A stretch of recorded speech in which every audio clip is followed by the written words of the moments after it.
ना था। उसका आखिरी सप्ताह शुरू हो चुका था और तारीख थी 27 दिसंबर। राजेश अपने छोटे से सफर के लिए पूरी तरह से तैयार था। उसने एक एयरबैग में दैनिक जरूरतों का सारा सामान पैक कर लिया था। उसे खेती बाड़ी के आवश्यक कार्य से अपने पुश्तैनी गांव दुल्लापुर जाना था, जो रतनपुर से करीब करीब 120 किलोमीटर की दूरी पर है। राजेश तब 18-19 साल का दुबले पतले बदन वाला आकर्षक युवक था। उसने किशोरावस्था से अभी अभी युवावस्था में कदम रखा था। उसके पिता सरकारी नौकर थे। वे रतनपुर के पास रानी गांव नामक गांव में पटवारी थे। उनका परिवार भी साथ ही रहता था। राजेश के स्कूल में शीतकालीन छुट्टियां चल रही थी, इसलिए वो पुश्तैनी गांव जाने के लिए आसानी से तैयार हो गया था। वो सुबह 10 बजे से ही शनिचरी बाजार के कोटा मोड़ में खड़ा भुनभुना रहा था। 1 बजने को था, लेकिन अब भी उसकी बस का कोई अता पता नहीं था। उसके भुनभुनाने का सबक ये था कि उसका शॉर्टकट के चक्कर में पड़ना कहीं उस पर आगे चलकर भारी ना पड़ जाए।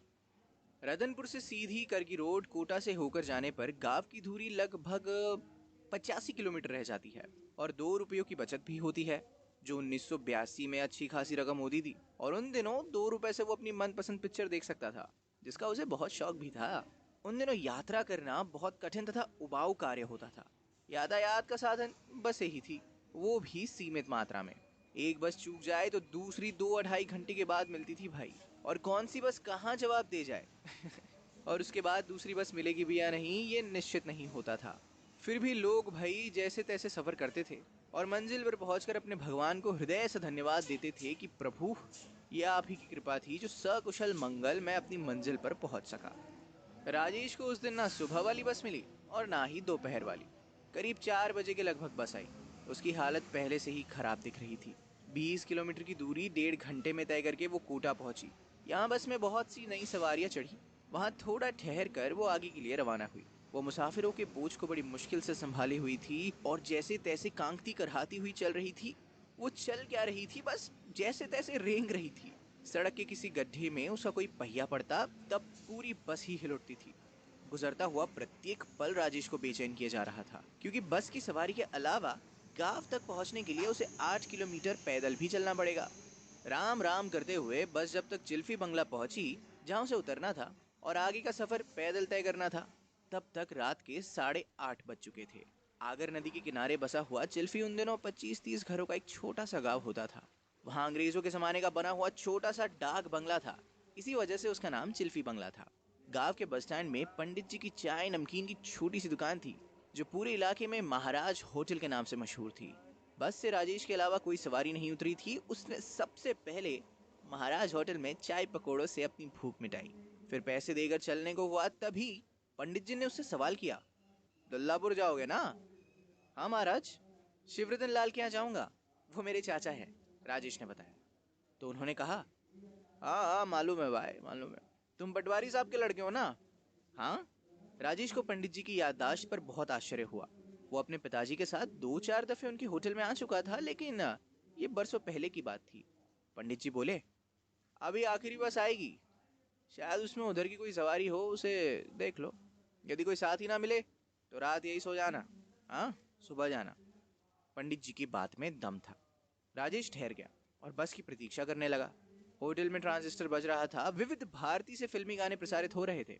उसमें 9 बजे हवा महल नामक कार्यक्रम आता था, जिसका परिचय धुन काफी डरावनी तथा रहस्यमयी होती थी। उसकी परिचय धुन राजेश को कोई खास पसंद नहीं थी।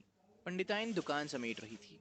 बर्तनों की खड़खड़ तथा पंडिताइन की चूड़ियों की खनक भी हवा महल का ही हिस्सा मालूम हो रही थी। अंततः आखिरी बस आई और चली गई। कोई सवारी वहां नहीं उतरी। राजेश सोच विचार में पड़ गया। क्या करूं? क्या यहीं सो जाऊं या फिर गांव को जाऊं? इलाका और रास्ता उसका देखा भला और खूब जाना पहचाना था। डर और चिंता की बात सिर्फ अंधेरे में अकेले सफर करने की थी। उसका एक मन कहता रहा, रात यहीं इसी होटल के लकड़ी के छोटे से बेंच पर गुजारो, और दूसरा मन कहता रहा, घर पहुंचकर निश्चिंत हो जाओ यार। आखिर में उसने तय किया कि चाहे अभी जाऊं या कल, पैदल ही जाना पड़ेगा। आज तो थका हुआ हूं ही, कल फिर थकावट होगी, इसलिए आज ही सफर पूरा कर लेना चाहिए। अतः वह जाने को उठ खड़ा हुआ। उस समय पंडित जी भीतर वाले कमरे में थे और सोने से पहले रामायण की चौपाइयां गुनगुना रहे थे। पंडिताइन को राजेश के ठहरने या जाने से कोई मतलब नहीं था, अतः वह चल पड़ा। रास्ता एकदम सुनसान, मनुष्यों से खाली था। सिर्फ ठंड से कांप रहे कुत्ते भौंक रहे थे। उसने उन्हें दूर रखने के लिए एक छड़ीनुमा लकड़ी ले रखा था। 200 मीटर की दूरी पर चौराहा है, जहां से सीधा रास्ता पंडरिया और उसके भी आगे कवर्धा की ओर जाता है। दाईं ओर की कच्ची सड़क राजेश के गांव को जाती है। चौराहे में 5-7 कुत्ते एक ही लय और ताल में आसमान की ओर मुंह उठाकर भौंक रहे थे। उनमें से 2 राजेश की ओर बढ़े। उसने छड़ी लहराई, जिससे डर कर कुत्ते दूर हो गए और दोबारा भौंकने का जरूरी काम करने लगे। राजेश अभी मुश्किल से 20-25 कदम ही आगे बढ़ा था कि किसी ने उसे छत्तीसगढ़ी में पुकारा, बाबू, महलू अगोरले, महू दुल्लापुर जाहू। अर्थात, लड़के जरा ठहरो, मैं भी दुल्लापुर जाऊंगा। राजेश ठहर गया और पीछे पलट कर देखा। एक वृद्ध मनुष्य उधर ही आ रहे थे। पास आने पर उसने देखा कि आगंतुक मंझोले कद बहुत बूढ़ा आदमी था। उनके सिर पर छत्तीसगढ़ी शैली की पगड़ी बंधी हुई थी। उन्होंने भेड़ के ऊन से बना हुआ कंबल ओढ़ रखा था। उनकी धोती साफ और उजली थी, जो अंधेरे में भी चमक रही थी। उनके एक हाथ में लाठी तथा दूसरे हाथ में एक लालटेन थी, जिसके मध्यम प्रकाश में उनका रूपदार चेहरा नुमाया हो रहा था। लेकिन पता नहीं क्यों उनकी आंखें बहुत उदास और सूनी थी।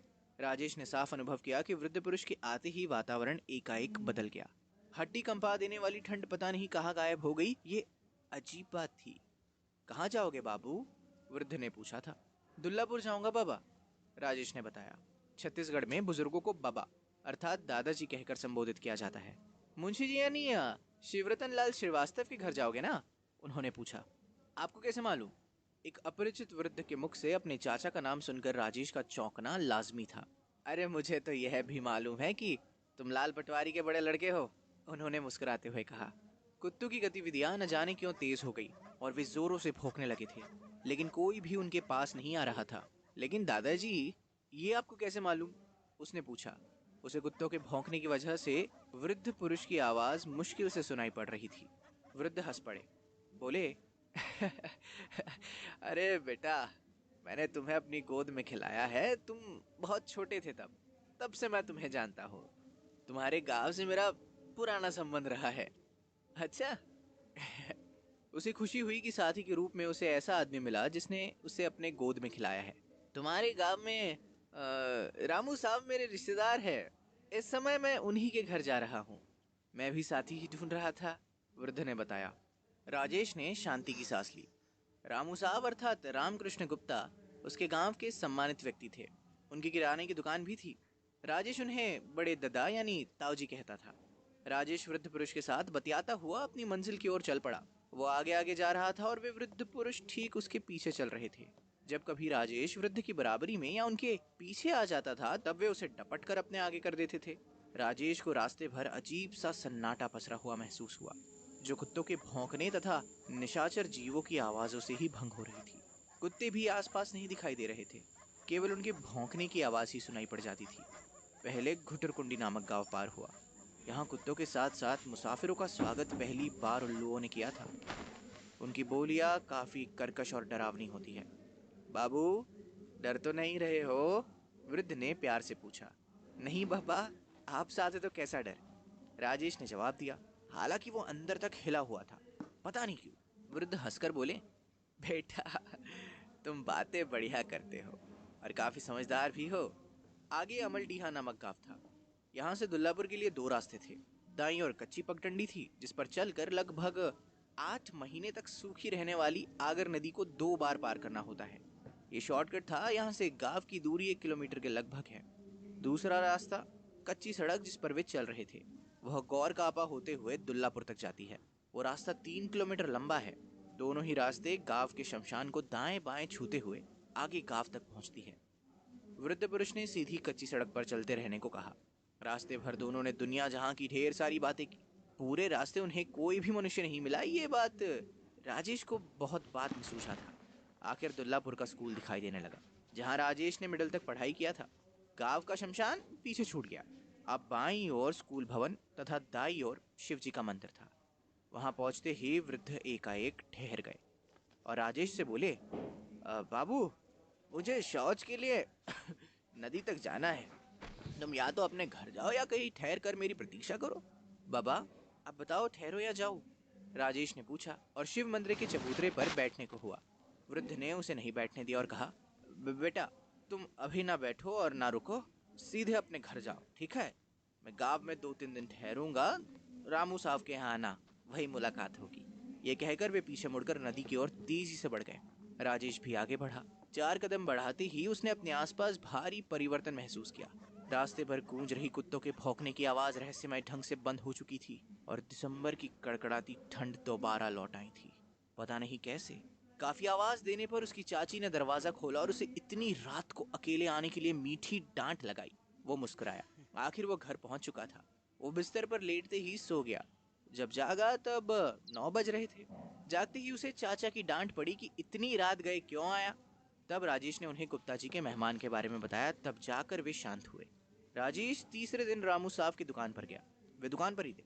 राजेश ने उन्हें प्रणाम किया और वृद्ध के बारे में पूछा कि वह यहाँ है या चले गए। बेटा, तुम किसकी बात कर रहे हो? रामू साहब ने कहा। महीने हो गए मेरे घर कोई मेहमान नहीं आया है। तब राजेश ने वृद्ध से हुई मुलाकात और उनके साथ गांव के शिव मंदिर तक आने की पूरी कहानी तथा उनका हुलिया सब कह सुनाया। रामू साहब को बड़ा ताज्जुब हुआ। अगर लड़का सच बोल रहा है तब वे वृद्ध कौन थे और वे कहाँ चले गए? गांव तक साथ आए लेकिन बहाना करके लौट गए, क्यों? आखिर वे वृद्ध पुरुष कौन थे? आखिर में पता चला कि उस रात गांव में किसी के घर कोई मेहमान नहीं आया था। यदि कोई आया था तो सिर्फ राजेश ही आया था। आखिर में सबने यही माना कि राजेश झूठ बोल रहा है। वो वृद्ध पुरुष की कहानी अपने चाचा की डांट से बचने के लिए सुना रहा है। सबकी तसल्ली तो हो गई। किसी को भी राजेश की बातों पर विश्वास नहीं हुआ, लेकिन कोई तो उसके साथ गांव तक आया था। अब सवाल ये था कि वे वृद्ध पुरुष आखिर कौन थे? उन्होंने राजेश का 8 किलोमीटर तक साथ दिया था। दोनों ने आपस में खूब सारी बातें की थी। फिर उन्होंने झूठ क्यों बोला? राजेश आज भी जब भी उस सफर के बारे में सोचता है या विचार करता है तो उसे लगता है कि क्या उसे उस रात को साथ की सच में सख्त जरूरत थी? क्या उसे कोई खतरा था? यदि वे रहस्यमय बाबा जी ना मिलते तो? आज भी राजेश जब उस तिराहे से गुजरता है तो उसे लाठी और लालटेन लिए हुए उन बाबा जी की छवि दिखाई पड़ जाती है और उसका हृदय उनके प्रति कृतज्ञता से भर उठता है, जिन्होंने शायद किसी भाई